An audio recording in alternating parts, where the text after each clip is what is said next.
Voyons maintenant comment produire une coupe axonométrique à partir d'un dessin. En sélectionnant notre plan, il est possible de cliquer sur ce bouton Ajouter coupe axonométrique et avoir directement à l'écran la coupe axonométrique de notre plan. Pour la coupe axonométrique, il est possible de personnaliser l'affichage des blocs 3D. Donc en cliquant sur le bouton Clip automatique, il est possible de couper tous les blocs 3D qui sont présents sur notre coupe axonométrique. Le bouton réinitialiser pour réinitialiser la vue. Éventuellement gérer la transparence de la partie coupée jusqu'à la rendre complètement invisible. Et gérer la couleur de la partie sectionnée, donc le remplissage de la partie sectionnée.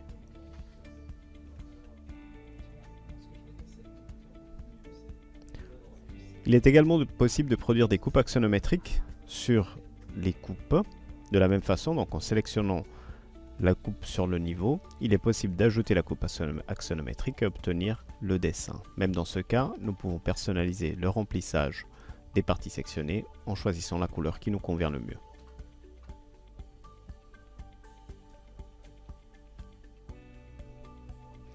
Une autre fonctionnalité intéressante nous permet d'enregistrer une vue directement dans ce cas à partir de la coupe axonométrique, tout simplement en appuyant sur la touche S du clavier. Il nous suffira de définir la taille de l'image que nous souhaitons enregistrer directement à partir du menu déroulant, d'accepter. Et ici, dans la fenêtre qui s'affiche, choisir où enregistrer cette image, donc choisir si l'enregistrer directement sur notre ordinateur ou dans le nœud rendu qui est présent dans le navigateur à gauche. Une fois choisi le nœud rendu, nous pouvons voir que l'image est ajoutée, un peu comme pour les dessins directement dans le navigateur à gauche. Celle-ci pourra être utilisée successivement sur nos plans d'exécution. Voyons donc tout de suite comment produire nos plans d'exécution. En développant le nœud document, il est possible de cliquer avec le bouton droit de la souris sur le nœud plan d'exécution et ajouter un plan d'exécution. La première chose que nous ferons, ce sera celle de définir le format de notre feuille. On pourrait choisir un format personnalisé et aller définir nous-mêmes la largeur et la hauteur de la feuille ou choisir parmi ceux qui sont déjà présents dans la liste disponible. Choisir l'orientation du dessin et éventuellement positionner un cartouche. Cartouche que nous pouvons toujours choisir dans la bibliothèque qui est présente dans le logiciel, qui peut être naturellement enrichi ou éventuellement personnalisé en fonction de nos exigences.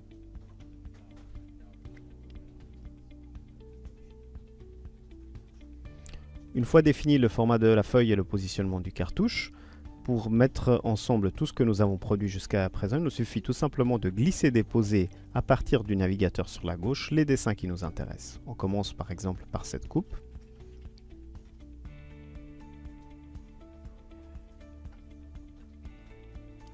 Encore un plan.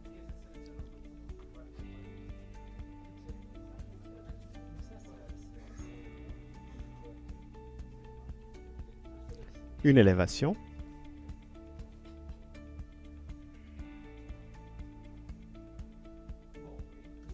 L'axonométrie. Et également la vue que nous avions créée à partir de la copie d'écran. Une fois la mise en page terminée, il est naturellement possible d'imprimer ces dessins en cliquant sur l'icône de l'imprimante dans la partie supérieure de la fenêtre. Une fois visualisé l'aperçu, il est possible de confirmer l'impression et ici, on pourra choisir d'exporter aux différents formats le résultat du traitement de l'impression, notamment au format PDF, DWF ou choisir d'imprimer tout simplement notre dessin. Il est également possible d'accéder au menu Fichier et de choisir d'exporter le plan d'exécution au format DXF DWG.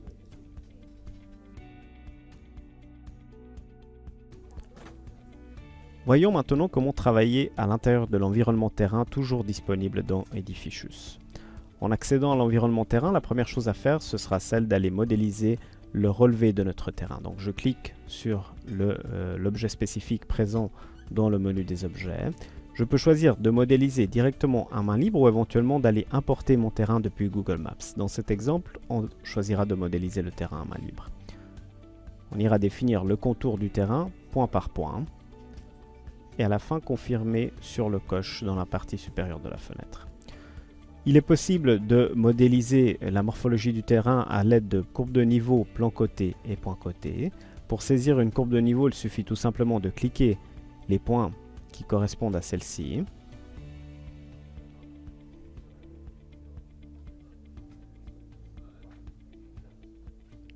Une fois la courbe de niveau dessinée, en la sélectionnant, il est possible d'en définir la cote directement depuis la vue 3D, à partir de la boîte à outils des propriétés.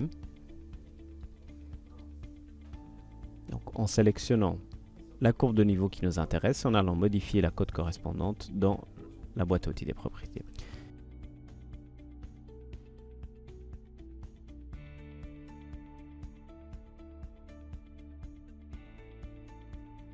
Il est possible, comme on disait, d'utiliser des plans côtés.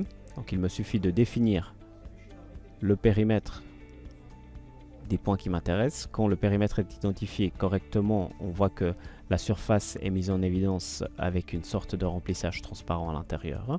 Il me suffira, même dans ce cas, de sélectionner par exemple les sommets de mon triangle et de les déplacer directement dans la vue 3D, ou encore aller saisir par clavier la cote, ou encore de le faire directement depuis la boîte à outils des propriétés à droite. Même façon de procéder avec les points côtés. Donc je sélectionne l'objet dans le ruban multifonction. Je clique sur le dessin sur le point qui m'intéresse. Une fois que je les aurai positionnés, il nous suffira de les sélectionner dans la vue 3D et d'en définir la cote. Toujours à partir de la boîte à outils des propriétés ou directement sur l'étiquette qui correspond au point côté. Nous pouvons voir comment la morphologie du terrain change dynamiquement en fonction des choix que nous allons faire. Supprimons le terrain que nous avons à peine saisi et voyons comment utiliser un dessin d'XF DWG comme base afin de pouvoir modéliser directement la morphologie de notre terrain. Donc nous irons ajouter dans cet exemple un dessin d'XF DWG sur lequel nous avons des courbes de niveau qui sont modélisées.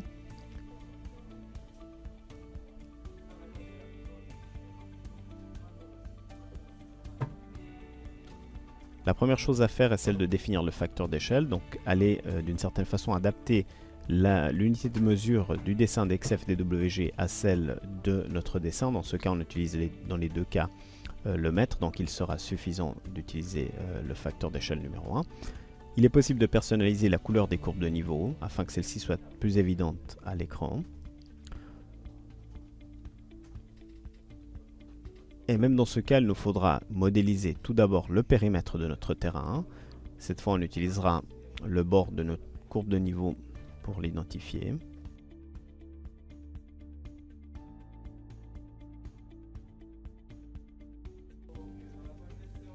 Une fois le périmètre défini, comme nous l'avons fait tout à l'heure, nous irons sélectionner l'objet courbe de niveau, mais cette fois on utilisera cette baguette magique qui s'est affichée dans le ruban multifonction qui nous permettra de reconnaître automatiquement toutes les courbes de niveau du dessin que nous avions importé tout à l'heure. Donc on peut voir comment automatiquement le terrain a été modélisé en fonction du dessin d'XF DWG que nous avions à peine saisi.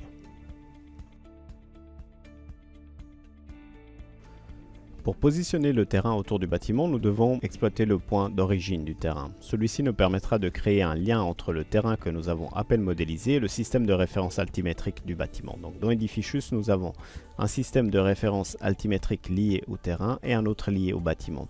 Ce point nous permet de mettre ensemble les deux. Donc dans ce cas spécifique, je peux aller définir par exemple dans la boîte à outils des propriétés la position du terrain en correspondance de cet alignement du bâtiment en disant que celui-ci se trouve 15 cm plus bas par rapport à ma cote du bâtiment.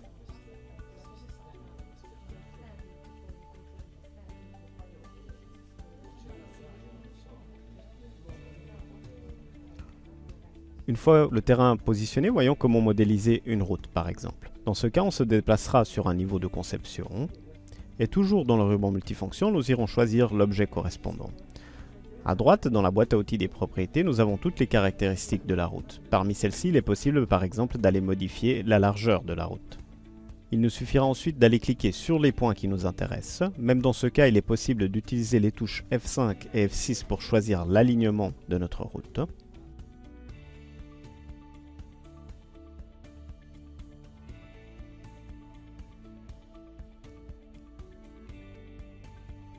La route se positionne sur le terrain en fonction des points que nous avons cliqués. Donc, elle correspond exactement du point de vue des côtes au point que nous avons défini. Naturellement, il est possible d'utiliser des fonctionnalités sur celle-ci. Donc, en la sélectionnant, on peut par exemple ajouter des talus sur les deux côtés de la route afin d'adapter un peu la morphologie du terrain à la route elle-même, en définissant tout simplement un décalage.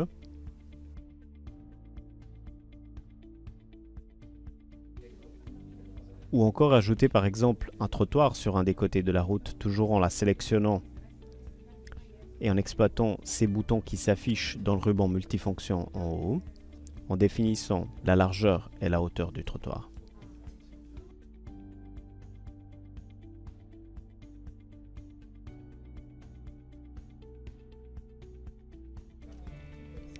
Voyons maintenant comment modéliser des terrassements, donc en sélectionnant toujours l'outil correspondant dans le ruban multifonction. Dans ce premier cas, nous irons modéliser un terrassement qui correspond à l'encombrement de notre bâtiment afin d'aller définir le plan de pose des fondations. Il nous suffira d'en définir le périmètre.